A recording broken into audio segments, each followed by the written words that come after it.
Hi friends, welcome back. അപ്പോൾ ഇന്ന് ഞാൻ വന്നിരിക്കുന്നത് ദോശയുടെയും ഇഡ്ലിയുടെയും ഒക്കെ കൂടെ കഴിക്കാൻ പറ്റിയ നല്ല അടിപൊളി ഒരു ചമ്മന്തിയുടെ റെസിപ്പി ആയിട്ടാണ് കേട്ടോ.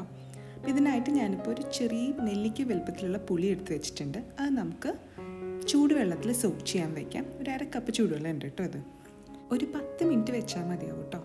ഇനി നമുക്കിത് നന്നായിട്ട് പിഴിഞ്ഞ് അരിച്ചെടുത്ത് വയ്ക്കാം.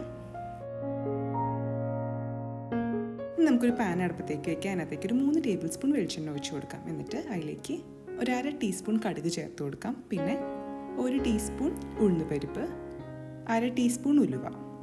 ഇതെല്ലാം നന്നായി പൊട്ടി വന്നതിന് ശേഷം നമുക്ക് 2 വറ്റൽമുളക് ചേർത്ത് കൊടുക്കാം. പിന്നെ ആവശ്യത്തിന് കറിവേപ്പിലയും ഒന്ന് മിക്സ് ചെയ്ത് കൊടുക്കാം. നമുക്ക്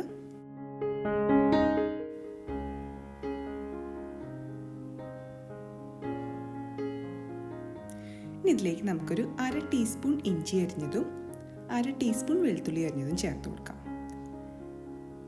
ഒന്ന് സോട്ട് ചെയ്യാം. ഇതിപ്പോൾ ഒരു വലിയ സവാള അരിഞ്ഞതാണ്, ഇത് ചേർത്ത് കൊടുക്കാം നമുക്കിനി. പിന്നെ നിങ്ങളുടെ കയ്യിൽ ചെറിയുള്ളി ഉണ്ടെങ്കിൽ ഒരു 5 ചെറിയുള്ളി അരിഞ്ഞതും കൂടി ചേർത്ത് കൊടുക്കാം.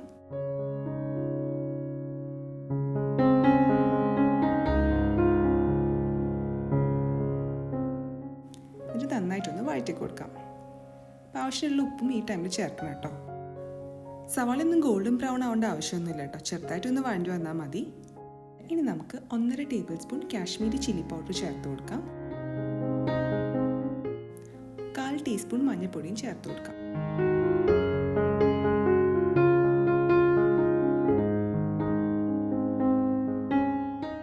ഇത് നല്ല പോലെ ഇതൊന്ന് വഴറ്റി കൊടുക്കാം. പച്ചമണമൊക്കെ മാറി വരണം. ഇനി നമുക്കൊരു 1/2 ടീസ്പൂൺ കായം കൂടി ചേർത്ത് കൊടുക്കാം.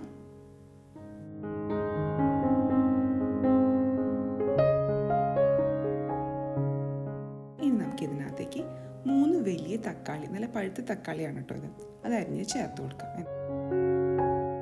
നന്നായിട്ടൊന്ന് വഴറ്റണം.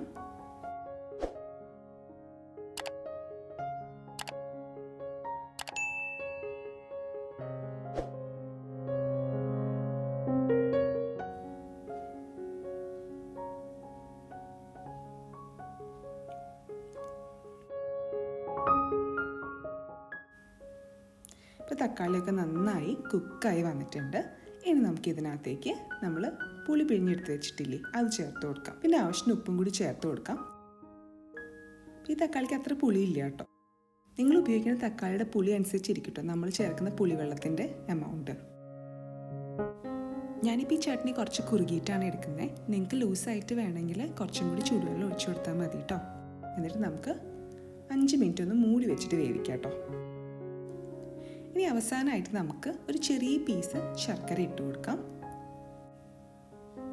നമ്മുടെ പുളിയൊക്കെ ഒന്ന് ബാലൻസ് ചെയ്യാൻ വേണ്ടിയാണ് നമ്മൾ ശർക്കര ഇട്ട് കൊടുക്കുന്നത്. നല്ലൊരു ടേസ്റ്റ് ഉണ്ടാവും നമ്മുടെ ചട്നിക്ക്. ശർക്കര ഇല്ലെങ്കിൽ നിങ്ങൾ പഞ്ചസാര ഇട്ട് കൊടുത്തോളൂ കേട്ടോ. എന്നിട്ട് ഒരു 2 മിനിറ്റും കൂടി ഒന്ന് മിക്സ് ചെയ്യാം. അപ്പോൾ നമ്മുടെ ചട്നി ഇവിടെ റെഡി ആയിട്ടുണ്ട്. കണ്ടോ, നല്ല കുറുകി വന്നിട്ടുണ്ട്. നല്ല ടേസ്റ്റാണ് കേട്ടോ. ദോശയുടെയും ഇഡ്ലിയുടെ കൂടെ കഴിക്കാനായിട്ട്, ഈവൻ ചപ്പാത്തിയുടെ ചോറിൻ്റെ കൂടെ കഴിക്കാൻ നല്ലതാണ് കേട്ടോ. അപ്പോൾ എല്ലാവരും ഒന്ന് ഉണ്ടാക്കി നോക്കണേ. നിങ്ങൾക്ക് ഉറപ്പായിട്ടും ഇഷ്ടമാവും. ഉണ്ടാക്കി നോക്കിയിട്ട് നിങ്ങളുടെ ഫീഡ്ബാക്ക് പറയാൻ മറക്കരുത് കേട്ടോ. Thank you for watching. Bye bye.